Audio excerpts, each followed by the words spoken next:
Konnichiwa mga senpai, tayo na holiday nga pala dito sa Japan. So yung Golden Week na tinatawag dito sa Japan at 10 days yun. Pero depende sa company kung ilang araw yung ibibigay nila. Katulad sa amin, 3 days lang, sa ibang company 5 days.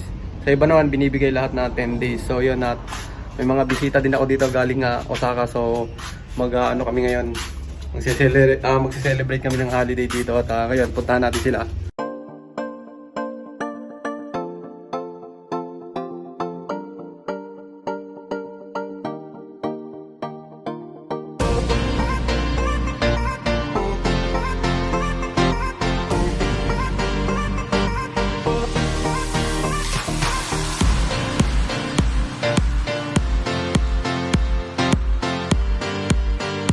Ayan guys, yung mga kasama ko, yung kapatid ko galing Osaka. Patayin nyo yung sounds at makaka-copyright tayo. Patayin muna yan. Ayan yung pangmalakasan ng Osaka. Tira. Tira. Baka may babatiin ka. Shoutout! Parang gino! Shoutout! Yeah! Ito yung cook natin. Huwag kayo maniwala dito, scam to. Pagdating ng Martes, itlog ulit tayo. Ngayon lang ba yan? Ngayon lang? Ngayon lang to. Pagdating ng Martes, Itlog ulit. itlog na ulit. Ayan. Okay, kawai sa vlog. Arigarik, ang master chef. Sino yan? Sino yan?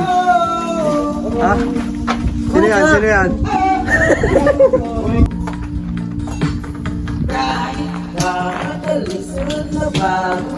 May mic na pala yan ah. Ayos ah.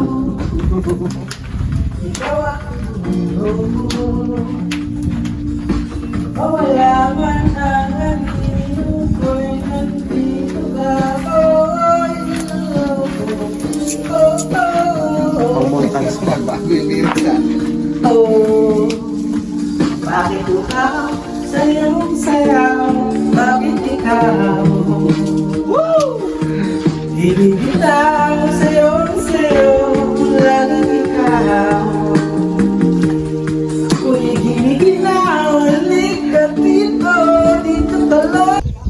Yan guys, dito nga pala kami nag-barbecue sa likod ng apartment namin to sa mga parking ng sasakyan ng mga boss namin. Ayun. So nagpaalam naman kami at yun, pinayagan naman kami kasi maganda rito, may CR na din. Tapos yun, may kuryente din doon. Kaya nakakanood kami ng movie, tapos yun, nakakapag-video okay din. I-interviewin natin si Papa P kung paano nag-apply dito sa sa Japan. Oh, paano nga pala hindi. Siyempre, pumunta sa agency. Hindi nga. Wait, may intro yan. Ito ang inyong Pigadeli. Paano ka Papa P? Ha? Paano mo na yung uniplan? Doon sa tropa kong kagawa namin ng bahay. Oh. Kilala ko dun sa team na sales isang agency. Tapos? Siyempre, nag-walk-in ka? Nag-walk-in ako, naglakad. Siyempre, tapos sumakay. Tapos nagpasa ka ng Nagpasa ako ng resume. Unang interview lang din nung naselect ka? Hindi, pangalawang naman. Pangalawa. Puro pangalawa yan na. Pangalawang interview ko kasi hindi ako pumasok ng Ay, hindi ka na-select? Nakatatlo ka ba ito, di ba? Dalawa ka interview. Ito si Rod, yan sa work abroad dito First time yan. Work abroad, di ba? Patrick ako sa'yo nun Oo. Para ako din sa work abroad. Tinawagan ako. Oo, sa work abroad lang din ako nun Tricycle, papauwi ng bahay.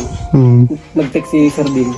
Ayun, meron ba silang interview Kasi to Japan. If you're interested, please come. Kala ko, hindi na matutuloy. Kala ko, hindi na matutuloy. Kaya nakapilis na yun. Bakit? Nagka-problema ka? DTI. Ay, yung DTI. Wala siya nakupahan ng DTI. Pero ngayon daw hindi nangangailangan na ng ganun Oo. Nonsense ka naman din Oo. Ngayon yung COE. Hindi. Wala kasi COE. eh. DTI ang hingin sa'yo. Oo. Ay. Kailangan may DTI Oo. na COE. Ako set ang gray ko na. Tapos yung company profile. Ayun, yun. Yung background ng company, no? Hinatid ko to noon sa Uniplan. Naligo pa tayo na yun. Oo, yung parang screening Screening pa lang. Orientation. Oo, paano naligaw kami eh. Bababa ka doon sa may kanto. Pero isang interview ka lang din na ron, selected agad. One hit. Manhit delete. Oh, na one hit delete din siya. First time mag-apply, tanggap lang. Sa Brunei sana ito mapupunta. Ano interview ko sa Brunei tol? Oo, nag-inom ako, lasing ako. Lalasing. Hindi kami umabot sa oras. Kagabi. Sabi ko, hintay ka lang, may tatawag pa. Sakto, yun na, yung Uniplan, no? Nasa Brunei sana ako. Napaganda pa. Kung nang-apply ko, there. Well, then, in-apply mo. Kahit tayo na may skillful, eh di kahit saan. Oo, kahit saan, pwede, ano? Hindi ka kanya, nung mag-interview, kulang yung,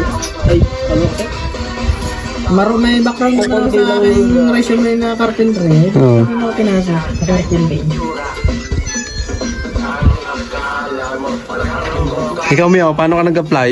Ha? Paano ka na, ng agency? Hanap ako ng sign. Asa ka to, no?